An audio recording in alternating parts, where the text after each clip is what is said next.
Ons is vanaand by sessie nommer 7 en hierdie sessie noem ek graag die stand van oorwinning. En ek wil graag my storie begin so 2 jaar terug op die 7de Mei 2024. Ek het daai oggend opgestaan, was 'n normale dag. Ek kan nie eers onthou wat presies die oggend gebeur het nie, want daar was niks anders as enige ander oggend nie. Die son het opgekom, ek het dorp toe gery, my werkers gaan haal, teruggegaan plaas toe. Alles lyk normaal, alles lyk reg. Alles gaan aan soos elke ander dag. En so bietjie later daai oggend, ons is in strooptyd besig met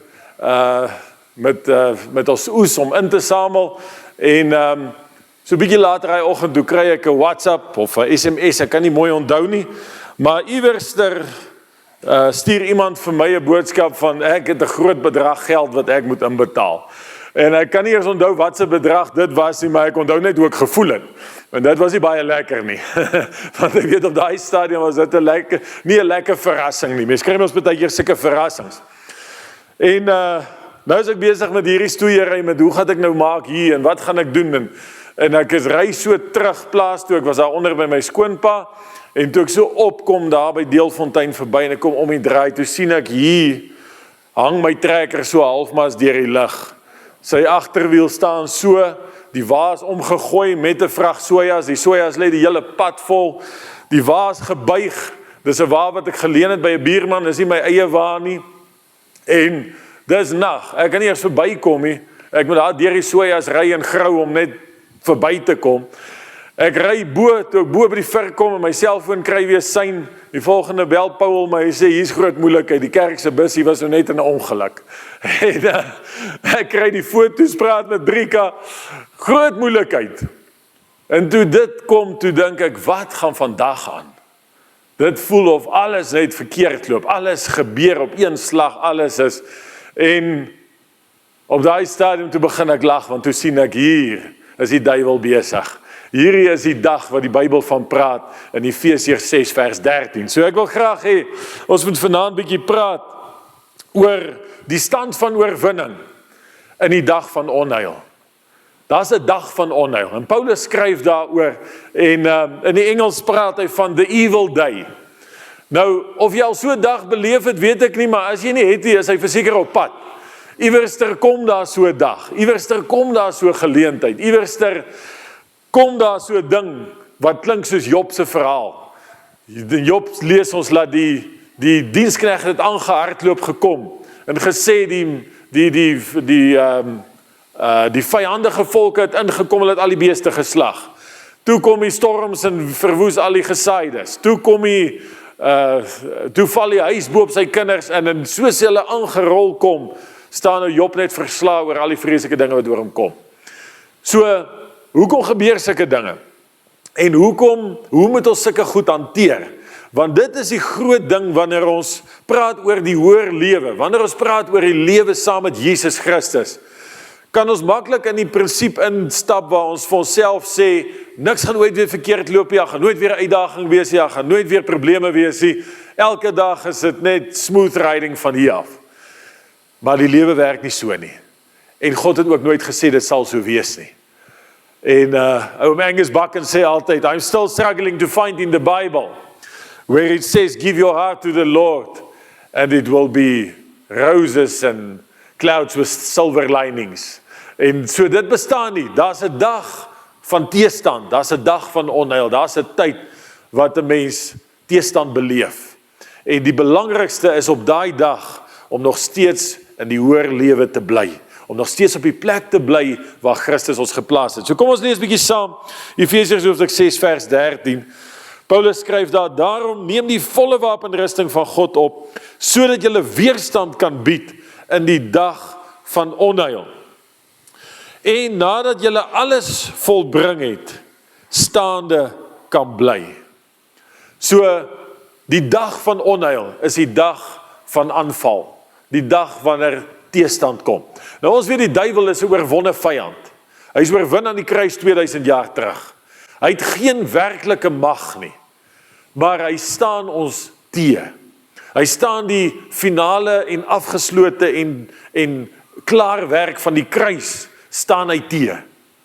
En wanneer ons dit toelaat, sal ons die effek daarvan voel, en sal dit verder gebeur. Hy is soos hierdie aanvaller wat bly kom, en wat 'n kans vat. Elke skelm wat daar buite is, weet dat dit wat hy doen is teen die wet. Maar dit keer hom nie. Hy bly nog steeds inbreek, hy bly nog steeds boor, hy bly nog steeds steel. Hy vat 'n kans om te kyk, gaan hy wegkom daarmee. En dis presies waar die duiwel ook is. Hy is op die plek waar hy is reeds oorwonne, sy mag is reeds van hom weggevat, maar hy kyk hoe kan hy inkom. Hy loop rond soos 'n brullende leeu. So Jesus sê in Johannes 16 vers 33, hy sê, dit het ek vir julle gesê dat julle my vrede kan hê, in die wêreld sal julle verdrukking hê. Hier is die woorde van Jesus. So wanneer die verdrukking kom daar buite, moet ons nie terugsak en dink, ja, hierdie hoër lewe storie het nie vir my gewerk nie. Kyk waar is ek nou? Kyk wat het nou met my gebeur? Kyk watter moeilikheid het ek nou? In die wêreld sal julle verdrukking hê, sê Jesus. Maar hou goeie moed. Hou goeie moed. Ek het die wêreld oorwin. En Jesus sê dit so mooi, hy sê dit in die verlede tyd. Hierdie was die aand voordat hy verraai is, voordat hy gekruisig is. En in daai oomblikke sê hy klaar, ek het reeds oorwin. Want in sy gedagtes het hy reeds homself aangebied vir die kruis. Hy het reeds sy lewe neergelê. Hy het reeds die offer opgeneem wat hom opgelê is deur God die Vader. En daarom sê hy, hou goeie moed. Weet dat wanneer die dag van teestand kom, jy sal oorwin, want ek het oorwin.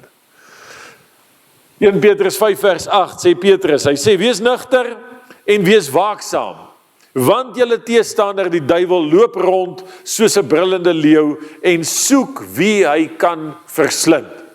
So, dit is waarmee ons vyand besig is. Hy soek wie hy kan verslind. Nou daai sinnetjie sê so baie. Omdat hy soek beteken daar's nie toegang oral nie. Daar's nie oral 'n kans om in te kom nie. As ons lees in Job, as sien ons in Job, sê die woord dat die duiwel het rondom Job se lewe gegaan en hy kon nie 'n toegang vind nie. En toe hy op 'n later stadium weer gaan, toe kry hy 'n ingang. 'n Ingang wat deur Job geskep is, deur die vrees wat hy gehad het, dat hy alles gaan verloor. En weet hoe baie mense het daai vrees. Veral die ouens wat baie het, mense wat baie besit, het baie sorge. Ons dink altyd die oplossing lê in groot rykdom, maar die ouens wat groot rykdom besit, sê die woord, het vir hulle self groot smart ingesamel. So ons moet maar bly wees as ons nog lekker lewe, sonder sorge, sonder groot verantwoordelikhede. Want hy soek wie hy kan verslind. Hy soek 'n ingang. En as hy 'n ingang gekry het, soek hy om te verslind. Dis al wat hy wil hê. Hy wil vernietig, hy wil verwoes. Die dief het gekom, Johannes 10 sê, om te steel, om te slag en om te verwoes. Maar sê Jesus, ek het gekom dat julle lewe kan hê en oorvloed. So, ons het iemand wat rondloop en ingang soek in ons lewens. Ons het een wat rondloop, wat lawaai maak, die Bybel vergelyk hom met 'n brullende leeu. En hy is nie 'n leeu nie. En hy het nie die krag van 'n leeu nie. As net een leeu wat in die Bybel enige krag het, en dis die leeu uit die stam van Juda. En dis Jesus Christus self. Maar hy gee voor. Hy brul. Want die brul laat jou skrik. Die brul is wat jou laat terugdeins. Daar's geen werklike krag agter die brul nie. Hy is hierdie klein kefbrakkie wat oor die mikrofoon blaf. En dan klink hy verskriklik. Maar as jy hom sien, dan sien jy hy is eintlik maar nie iets werd nie. So, in die woord het God ons alles gegee wat nodig is om te staan, om te weerstaan en om te bly staan tot die stof gaan lê. So daar's 'n dag, 'n bose dag, 'n dag van onheil, 'n dag wanneer jy aangeval word. En die geheim is om te weet so 'n dag kom. Want die meeste Christene daar buite wil nie hê die dag kom nie. En as die dag kom, dan swig hy onder die dag. Want hy voel op daai stadium, hy's 'n verloorder, want dis wat die brullende leeu op hom afskree. Hy voel, God het hom in die steek gelaat. Hy voel sy geloof het hom in die steek gelaat. En hy voel, dis nie die moeite werd om sterk te probeer wees nie. Sy Christendskap werk nie, sy geloof werk nie, niks is effektief nie, en dis die totale verkeerde benadering. Want die woord daag ons uit en sê, in die dag van onheil, moet jy staande kan bly. Dis deel van die hoër lewe in Christus Jesus. En ek weet nie van julle nie, maar ek het ervaar dat, sê maar na so 'n woensdag aand soos hierdie, wat ons hierdie wonderlike waarhede uit God se woord geleer het hoe sterk ons is, hoe geweldig God se krag in ons lewens is. Die volgende dag of 2 dae later, is dit so asof daai ding juis uitgedaag word. Jy word juis uitgedaag in daai posisie. Jy word juis aangevat in die ding wat jy nou glo, om dit te probeer ongeldig verklaar. En dis die vinnigste wat mens verloor, as jy nie weet wat om te doen nie. So vanaand gaan ons kyk, wat is in ons gereedskapkas? Hoe bly ons staan? Hoe weerstaan ons? En hoe is ons nodig om te staan? Hoe is ons in staat om te staan wanneer die aanslag kom? Nou die woord wat Paulus aan Grieks gebruik in Efesiërs 6 vers 13 is hierdie woord antistemie. Antistemie. Ja, my Grieks is nie so lekker nie. Antistemie. Maar antistemie beteken 'n paar goed. En hierdie woord word eintlik gebruik nie in 'n gewone sosiale konteks nie. Dit word gebruik as 'n militêre woord. Dis 'n woord wat die Romeinse weermag en wat die Griekse weermag gebruik het om vir hulle soldate te beduie wat moet hulle doen in die oorlog. So ek weet nie of julle al gesien het in die flieks, is daar baie keer hierdie tonele waar die ou antieke weermagte so teen mekaar opmars en hulle kom in so 'n lyn. En hulle marseer in daai lyn voort tot op 'n plek op die gevegsgronde waar hulle gaan staan en hulle vorm daai lyn en daai lyn is die lyn wat hulle veronderstel is om te hou. Maak nie saak wat van vooraf kom nie, hulle bevelvoerder roep dit vir hulle uit en sê, staan op daai lyn, antistemie, daar. Dis die plek van waar jy veg, dis die plek wat jy moet hou. Want die oomblik wat jy terugdeins van daar af, gaan die vyand begin oormag kry. As jy die rug vir hom gee, kom hy vir jou. So, dis 'n militêre term, dit beteken eerstens om teestand te bied. So net daar is dit al klaar iets anders as om net te staan. Ons lees in ons Afrikaanse vertaling, staan, bly staan, maar dit beteken nie net staan nie, dit beteken bied, teestand, beklei terug, om te opponeer. Wat beteken opponeer? Ons sien dit baie keer in die hof, hulle gee die een kant, die staatsaanklaer kans, en dan gee hulle die verdediging kans, om te opponeer, wat die staatsaanklaer gesê het. So daar's 'n opponering wat plaasvind. Dan die derde ding is, dit beteken om grondgebied te behou. Om die plek waar jy staan te beskerm. Sodat jy nie weghardloop en die vyand jou grondgebied kan annekseer nie. Ons geestelike wêreld het 'n grondgebied. Ons het 'n grondgebied wat Jesus Christus vir ons verower het. En daai grondgebied is 'n grondgebied van heiligheid, van reinheid, van 'n skoon lewe, van 'n goeie lewe, van 'n lewe van voorsiening, van 'n lewe van gesondheid, van 'n lewe van geluk en van vrede. Al hierdie dinge is deur Jesus Christus vir ons verower en dis in die gees vir ons gegee as 'n grondgebied.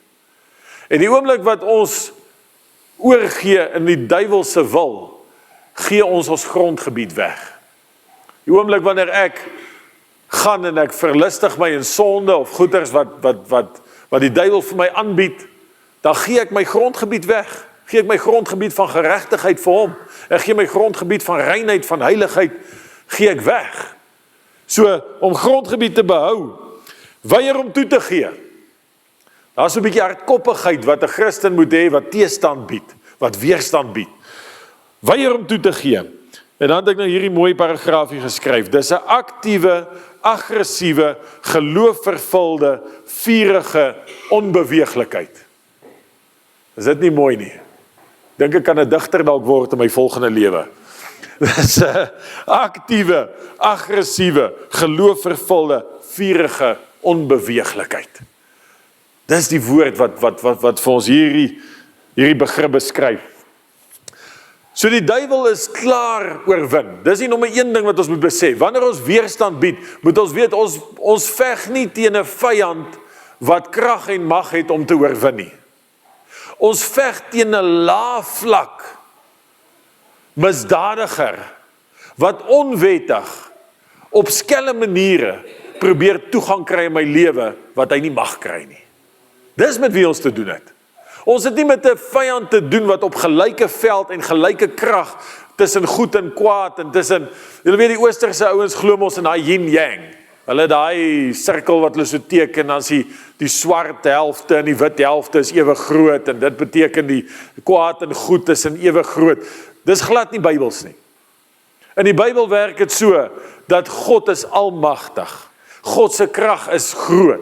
God is soewerein oor alles. Satan se mag is niks in vergelyking met God nie. Hy's 'n uitgeklede vyand aan die kruis.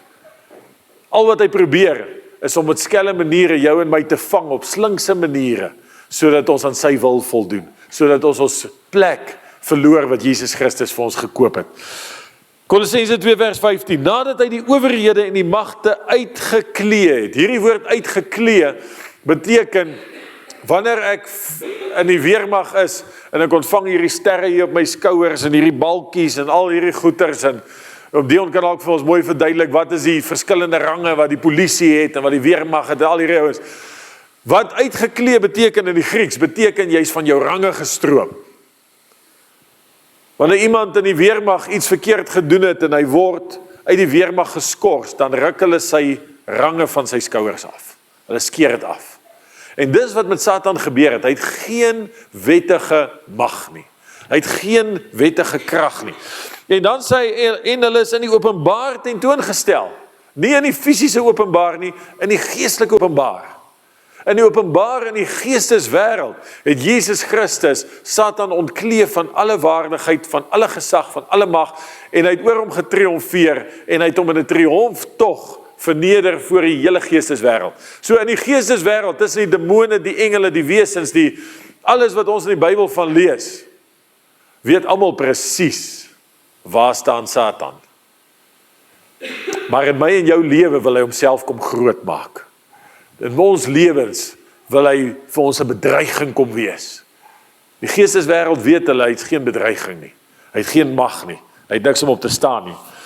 So, Paulus kom en hy bied vir ons 'n klompie wapens aan, waarmee ons kan staan. En ek wil so vinnig deur hierdie wapens gaan, net om vir ons mooi te verduidelik, dat hierdie wapens is aan ons gegee, sodat ons kan weerstand bied, sodat ons kan antitestamie, sodat ons kan bly staan, nadat die stof gaan lê het, in die stryd in ons lewens. Die eerste een is Efesiërs 6 vers 14, staan dan vas, julle lendene met die waarheid omgord. Wat is lendene? Dis jou jippe. So die eerste ding wat Paulus hier sê is, begin by die gordel. Julle lendene moet met die waarheid omgord word. Dis soos 'n beld wat om jou jippe is, wat jou hele wapenrusting vasgord. Dit is dit wat dit vashou aan jou liggaam. As jy nie 'n beld het nie, val jou broek af. Jy het niks wat jou sterk hou, wat jou wapenrusting aanhang nie. Alles word gegord aan waarheid. En dis hoekom waarheid so belangrik is in ons lewens, want een van die primêre beskrywings van die duiwel is, hy is die vader van die leuen. So, die oomblik wat ek leuen in my mond opneem, val my broek af. Met respek gesê. Jy verloor jou wapenrusting. Geen soldaat kan op die slagveld rondhardloop met 'n broek wat bly afval nie. Hy kan nie konsentreer om die geveg te veg as sy wapenrusting nie vas is nie. So, die waarheid moet omgord word. En dan sê hy die borswapen van die geregtigheid aan. Nou hier is 'n paar goed wat ons moet verstaan van hierdie wapens. En dis die versies wat ons deur hierdie hele reeks so ver vasgemaak het in ons lewens. Die eerste een is, ek is die geregtigheid van God in Christus. 1 Korintiërs 5 vers 21. Ek is die geregtigheid van God. Hy het hom wat geen sonde geken het nie, het hy sonde gemaak, sodat ons kan word die geregtigheid van God. Hierdie is ons posisie in die gees. Hierdie is die staanplek wat die Here vir ons gegee het. En op daai staanplek moet ons staan. Want baie keer gaan ons nie voel ons is geregtig nie.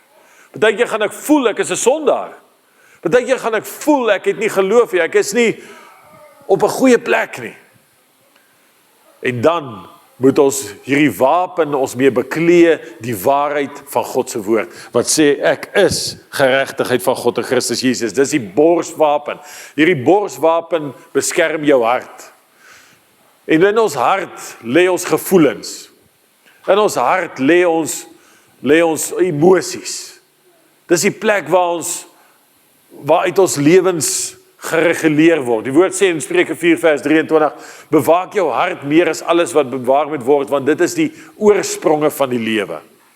As ek nie goed voel oor myself nie, dan kom daar nie iets goed voort uit my lewe nie.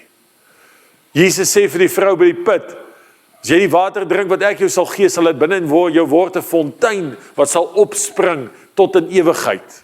In die Engelse vertaling sê hy so mooi in die King James, hy sê, out of your belly shall flow rivers of living water.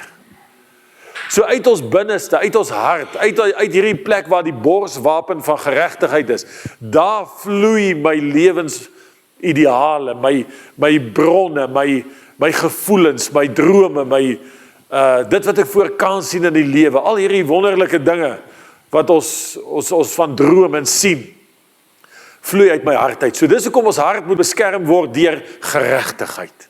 Geregtigheid is die ding wat jou hart beskerm. En hierdie versie is die primêre versie vir dit. Ek is die geregtigheid van God in Christus. Die tweede ding is, ek is in hemelse plekke, saam met Christus. Ons derde lesing, in hemelse plekke.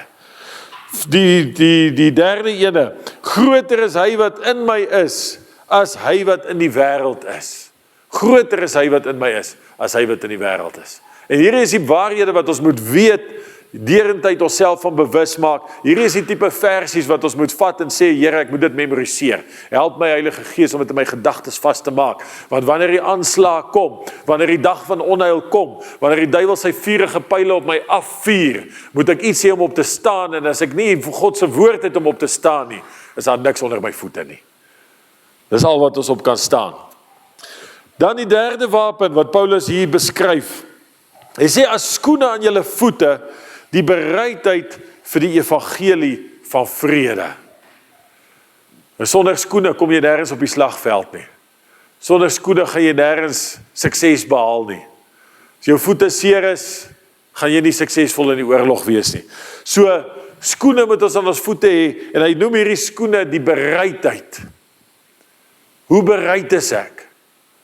Hoeveel van myself kan ek gee? Ons lewe in 'n dag en 'n tyd wat min mense nog iets uit verniet wil doen.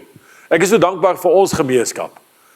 As ek sien hoe mense werk in hierdie kruistog en alles wat besig om daar te gebeur, alles daai is bereidheid vir die evangelie van Jesus Christus. As ek sien daar in Johannesburg, daar gaan jy nie ou kry wat bereid is nie. Maar dit maak deure oop. Dit bring vrede in jou lewe. Daai bereidheid, daai oorgawe om myself aan te bied, om myself beskikbaar te stel. Dit word 'n wapen waarop jy staan die dag as die aanslag teen jou lewe kom. Daai bereidheid. Ons verstaan ook nie hoe dit werk nie. Maar hy noem die evangelie van vrede. Romeine 5 vers 1 sê, ons het vrede by God. Vandag wanneer God na my en jou kyk, kyk hy na ons deur die bloed van Jesus Christus. Daar's oor ons geen wraak nie. Daar's oor ons geen woede nie. Al maak ek baie keer droog, al oortree ek, al stel ek die Here te leer op baie wyse, word hy nooit oor my toornig, soos oor die sondaars daar buite nie. Word hy nooit oor my toornig, soos oor die wêreld en hulle wat aan die einde van die dag gaan vertrap word, wanneer hy die wynpers trap van God se grimmigheid.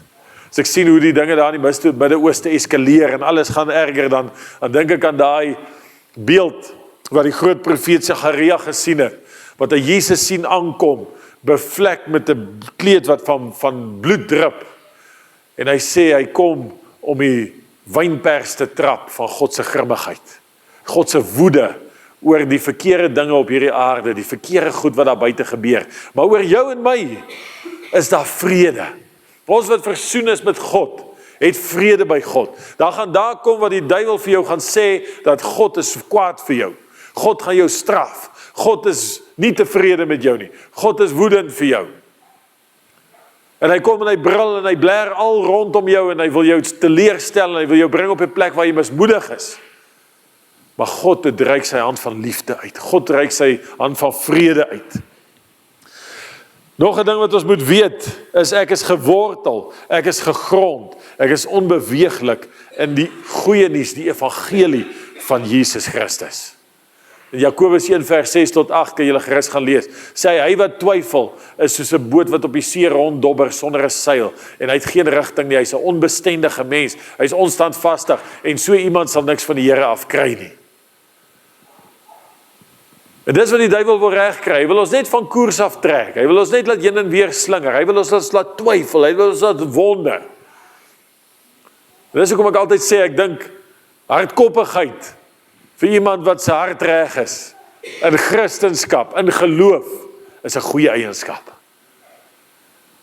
Om te bly glo, om te weet dit wat Jesus vir ons gesê het, is die waarheid, ek glo dit, ek bely dit, ek leef daar volgens uit en klaar.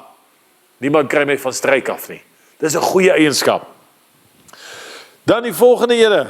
Hier kom ons by 'n belangrike wapen. Behalwe dit alles, sê Paulus, neem die skild van die geloof op, waarmee julle al die vuurige pyle van die bose sal kan uitblus.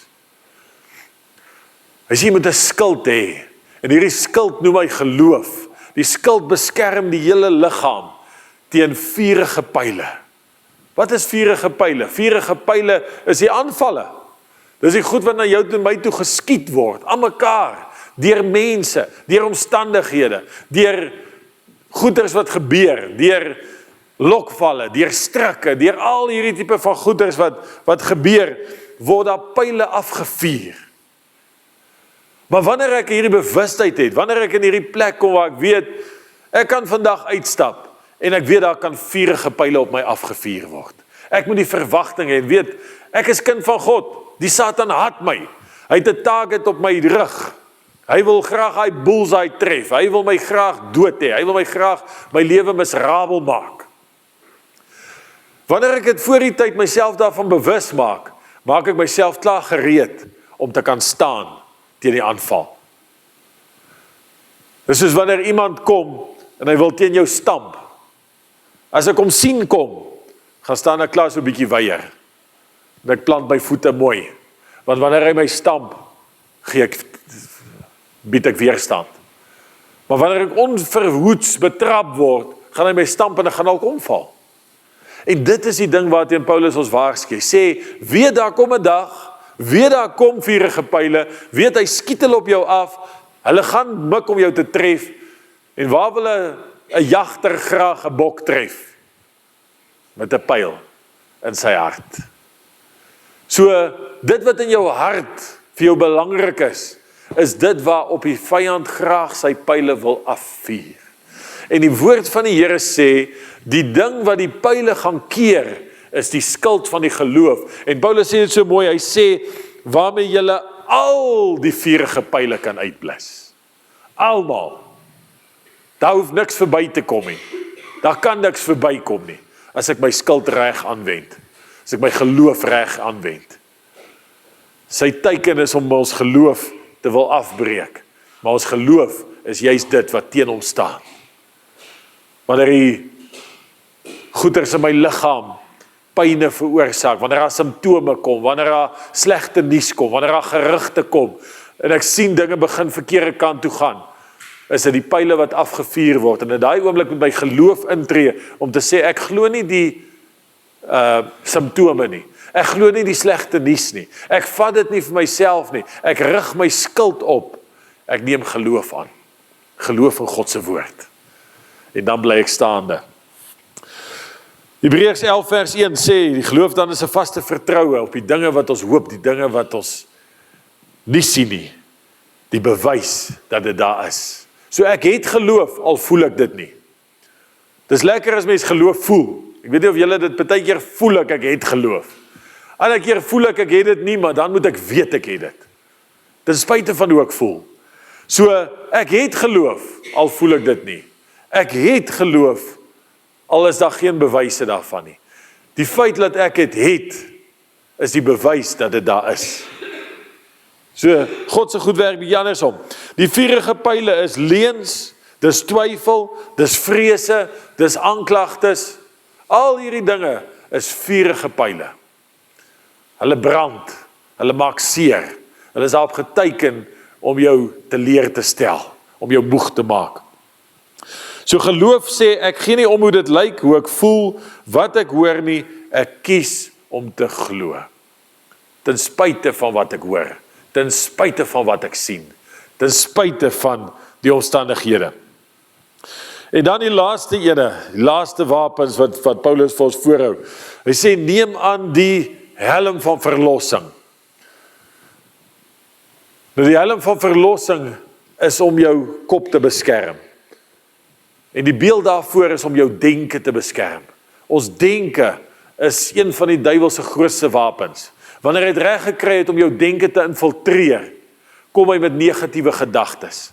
Hy kom met gedagtes van onheil, hy kom met gedagtes van dood, hy kom met gedagtes van vrees, hy skep scenario's, hy wys vir jou prentjies. Ons verbeelding is so 'n kragtige wapen.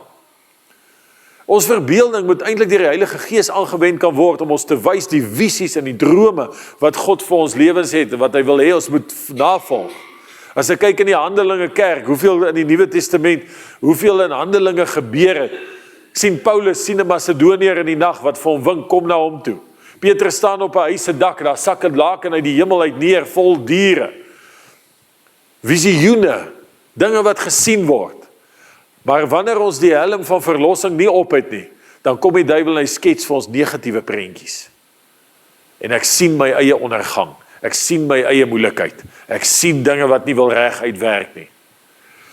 Ek sien, ons sê baie keer vir mekaar, ons sien waar gaan hierdie dinge heen. Wat sien ek? Ek sien die prentjie wat vir my voorgehou word. So dis hoekom ons die helm van verlossing moet aan hê. Verlossing sê, ek is vrygemaak, ek is afgesny, ek is losgekoop.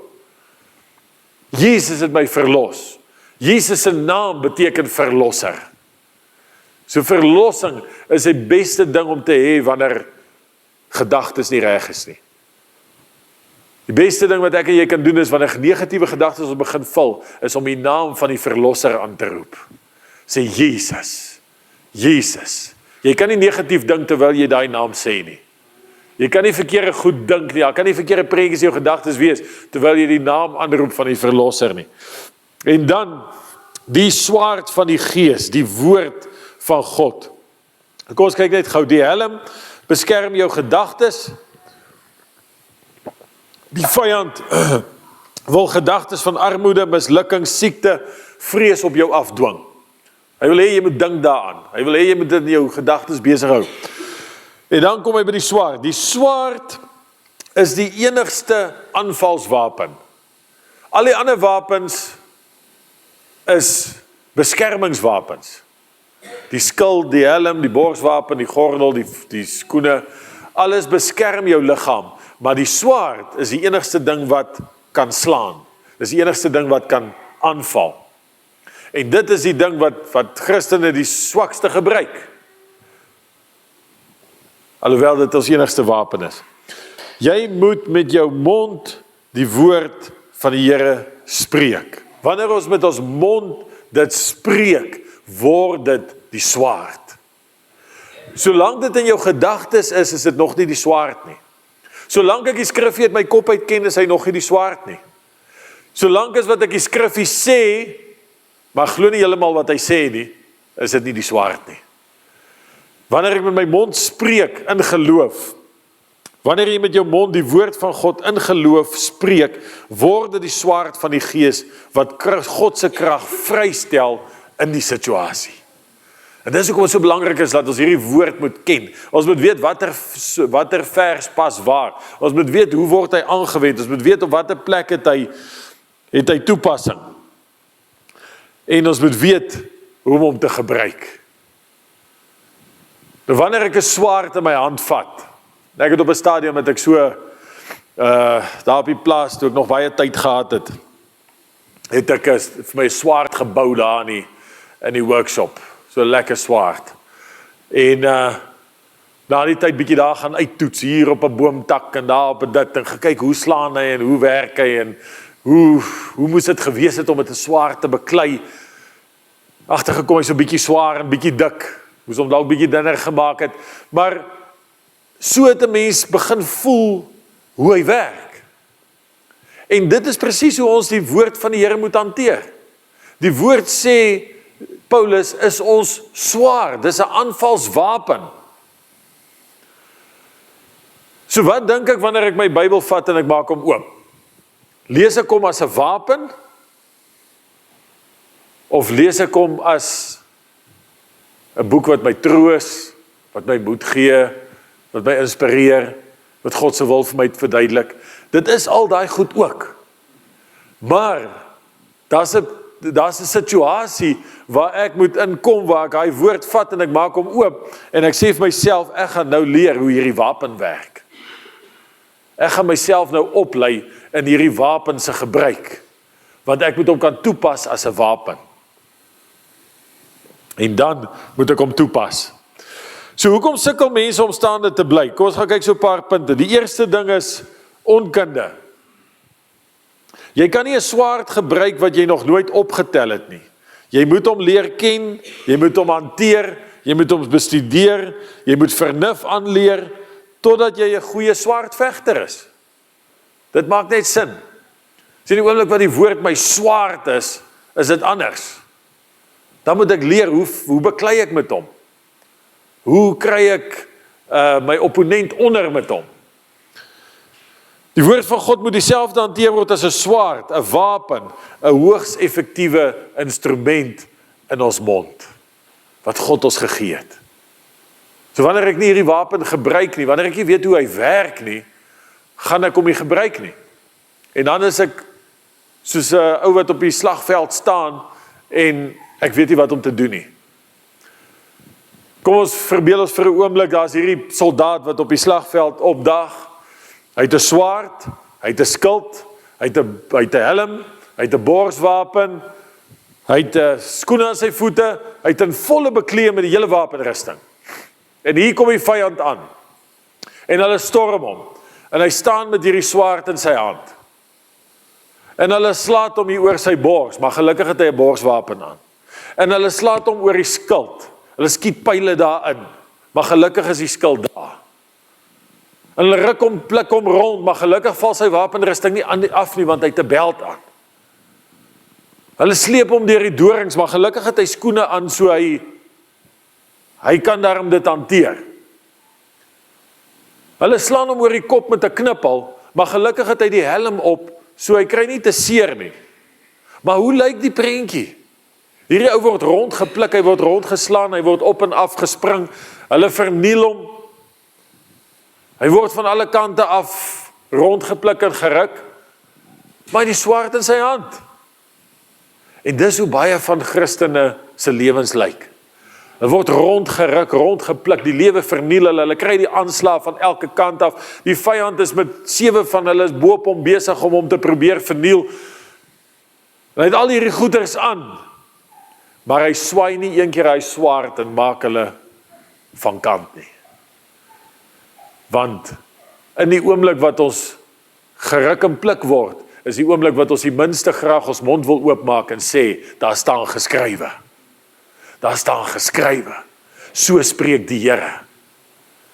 En dit is die aanvalswapen. Dit red ons uit die patetiese situasie waar ons rondgepluk word deur die lewe en waar ons in die aanval is. Want die woord van die Here waarborg ons baie goeders. Hy sê in Deuteronomium, jou vyande sal nou op een rigting na jou toe aankom, maar hulle sal in 7 rigtings van jou af wegvlug.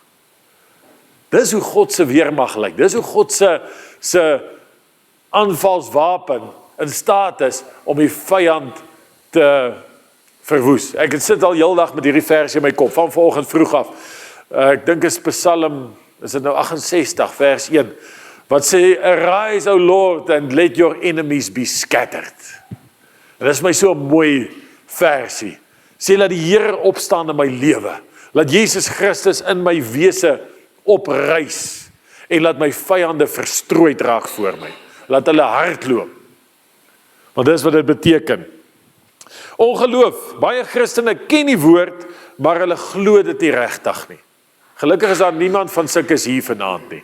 Maar baie mense is daar. Hulle ken so goed, maar hulle glo nie dit werk regtig nie. En daai geloof is so belangrik. Dis die wet van geloof waaroor ons ook gepraat het. Hulle quoteer dit, maar glo nie dis die absolute waarheid nie. Hulle hoop dis waar, maar hulle tree nie op asof dit so is nie. As ons werklik glo wat ons spreek, dan sal ons nadat ons gespreek het, verder aangaan asof dit reeds so is. Dit is wat dit beteken om God se woord regtig te glo. So dis een van die redes hoekom mense nie kan staande bly nie, ongeloof. Die derde een is passiwiteit. En hierdie is nou die ou wat staan met die swaard in die hand, en hy los laat die vyand om haar boelie, maar hy tel nie daai swaard op nie. Meeste Christene leef 'n soort van verslae lewe. Hulle is geleer om maar te verdra, om maar vas te byt, om maar uit te hou, om maar te wag vir die hemel, om maar 'n slaansak te wees vir die vyand. Ons sal maar uithou ten alle koste. En hy is soos daai soldaat op die slagveld wat rondgekap word met die gevaarlikste wapen in sy hand. En hy gebruik hom nie. So mag ons nie wees nie. God verwag van ons om in oorwinning te wees, om vanuit oorwinning te veg, vanuit oorwinning ons grondgebied te beskerm, vanuit oorwinning op te tree teen die dinge wat ons aanval. So, Romeine 8 vers 37, ons is meer as oorwinnaars deur Jesus Christus. Romeine 5 vers 17, ons heers in die lewe deur Jesus Christus. Ek is nie 'n slagoffer van my omstandighede nie. Ek is nie 'n slagoffer van die goeters wat deur my pad kom nie. Ek heers oor dit. Ek neem autoriteit oor dit. Want dis die plek wat Jesus van my verwag. Kyk na hierdie soldate op hierdie muur. Kom ons gestel ons is binne in 'n kasteel. En hier kom die boodskapper aan en sê die vyand is buite, hulle is besig om te wil hierdie kasteel se deure plat slaan. Wat gaan ons doen? Ons kan kies, of ons kan binne daar almal saam bondel en wegkruip en hoop hulle kom nie in nie, of ons kan ons stand inneem. Die standplek wat vir ons berei is, bo op die muur, gaan staan, ons pyle in bo vat en terugbeklei. Terugveg. Dawid sê in die Psalms, hy sê, Here, U leer my om 'n koperboog te span. U leer my hande om te veg. En daai is nie net fisies nie, dis geestelik wat Dawid van praat. Hy sê in die profeet, ek dink is in die Esegiel, wat hy sê, o Jerusalem, ek het wagte op jou mure gestel, wat dag en nag nie sal swyg nie. Want wat is ons wapen? God se woord binne my mond wat praat. Hy sê, o Jerusalem, op die mure van Jerusalem is daar wagte aangestel wat dag en nag sal spreek en sê, so staan geskrywe, so sê God se woord, dis die waarheid, vyand jy het geen plek nie, en hulle bied beskerming vir die geestelike Jerusalem. Dis God se woord, ons moet ons staanplek inneem. Daar is so 'n mooi verhaal in 1 Kronieke 11 vers 13 tot 14 is daar so 'n paar versies, maar dis die verhaal van Eliaser. En hierdie verhaal het ek al so baie keer gelees en dit is vir my so wonderlik. Maar hy was een van Dawid se 30 helde. Ons lees van die 30 helde van Dawid. En die woord sê op 'n dag was daar 'n geveg met die Filistyne by Pasdamim. En daar by Pasdamim het die Filistyne gekom en hulle wou 'n stuk van Israel se grondgebied vat. En by daai plek was 'n garsland gewees, 'n garsland wat die Israeliete geplant het. En die woord sê, en Eliaser het homself laat staan in die middel van daai garsland. En hy het sy swaard in sy hand gevat, en hy alleen het teen daai hele Filistynse mag beklei. Almal het gehardloop, die hele volk het gehardloop, niemand het kans gesien nie, almal het gevlug voor die vyand, en Eliaser gaan staan en hy sê, hierdie grond is my grond, hierdie grond is wat deur God aan ons gegee, ek sal dit beskerm in my lewe. En die woord sê, hy het so geveg en hy het so beklei, daai dag, dat toe daai geveg klaar is, toe sit sy hand vas aan sy swaard, hulle kon nie sy hand vas loskry van sy swaard af nie, hy het half gekramp om hy swaard, en hom gehou, maar hy het sy grondgebied behou, hy het sy staanplek behou, en die vyand het voor hom geval. En dis God se waarborg, die woord van die Here sê, een van julle sal 1000 man verslaan. En is dit nie waar nie? Ons sien vir Samson. Samson het gegaan met 'n donkie se kakebeen, hy 1000 Filistyne doodgeslaan. Hy was so dors dat hy kon doodgaan na die tyd, maar is al wat hy bekeer het. Hy het verder niks bekeer nie. Maar jy sien, dit is, God hou van daai iemand wat sê, ek staan op God se woord. Ek staan op God se beloftes. Maak nie saak wat ek hoor nie, maak nie saak wat ek sien nie. Die duiwel kan my sleepwa omgooi. Die duiwel kan vir my slegte nuus stuur. Hy kan doen wat hy wil. Ek staan op my grondgebied. Ek verbly my in die Here. Dis dieselfde wat Habakuk gesê het. Hy sê, al is die veekrale sonder vee. Al is daar geen oes op die lande nie. Al het die vye bome niks aan nie en die druiwe oes misluk. Nogtans sal ek in die Here jubel, sal ek juig in God my redder. Sê, dis die posisie waarin ons moet staande bly. Dis die plek van die hoër lewe. Aanslag sal daar kom, storm sal daar kom, moeilikheid sal ons kry, maar dit sal ons nie van stryk afbring nie. En Eliaser stap daai dag weg van die oorlogsveld af as oorwinnaar, deur God se krag. Ek lees vir julle daai 2 versies, 1 Kronieke 11. Eliaser was saam met Dawid by Pas-Damim toe die Filistyne daar by mekaar was om te veg. En daar was 'n stuk land vol gars en die volk het vir die Filistyne gevlug. Maar hy het hom in die middel van die stuk land opgestel en dit afgeneem en die Filistyne verslaan sodat die Here 'n groot oorwinning bewerk het. Daai vers 14 is vir so mooi. Hy sê hy het homself opgestel. Is dit nie lekker nie?